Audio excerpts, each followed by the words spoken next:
But let me show you what I mean by this. So this is a shield bug fossil. It's supposed to be 50 million years old. It appears suddenly about 50 million years ago. Now I'm just using these dates not because I accept them as being valid, but just to prove a point. And this point I'm trying to talk about is what's called sudden appearance and stasis. Well, look at a modern shield bug that is alive and well today, and they look exactly the same. No evolution going on there whatsoever.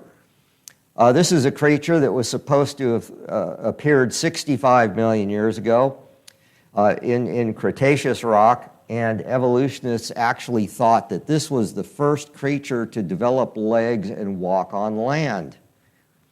And they called it's the coelacanth. Well, it turned out coelacanths were found alive and well in the early 1900s by fishermen. And they weren't even close to land or even walking on land.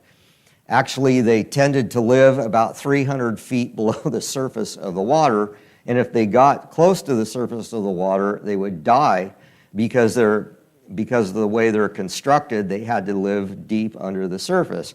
And so they weren't even close to walking on land, and they looked exactly the same as they do in the fossils. And so evolutionists called them living fossils.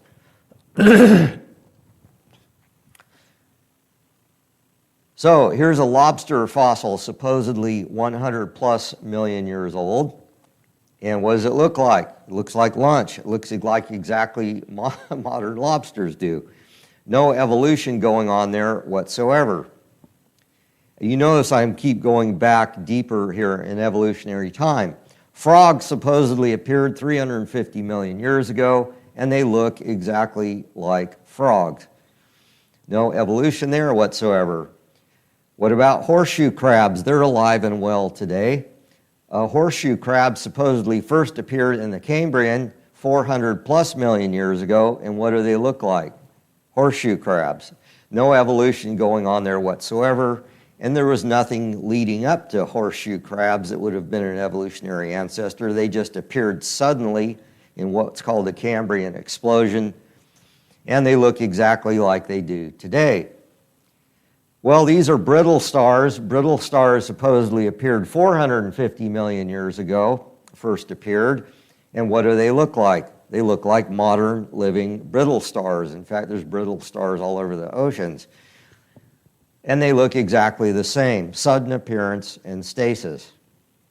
What's really cool is that scientists or paleontologists have been able to find fossils preserved in amber, and so this is tree sap that trapped insects and things and then hardened.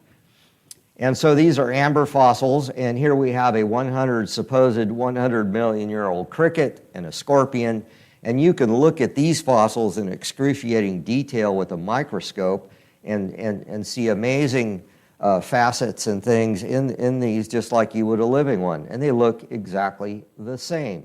There's no evolution there whatsoever.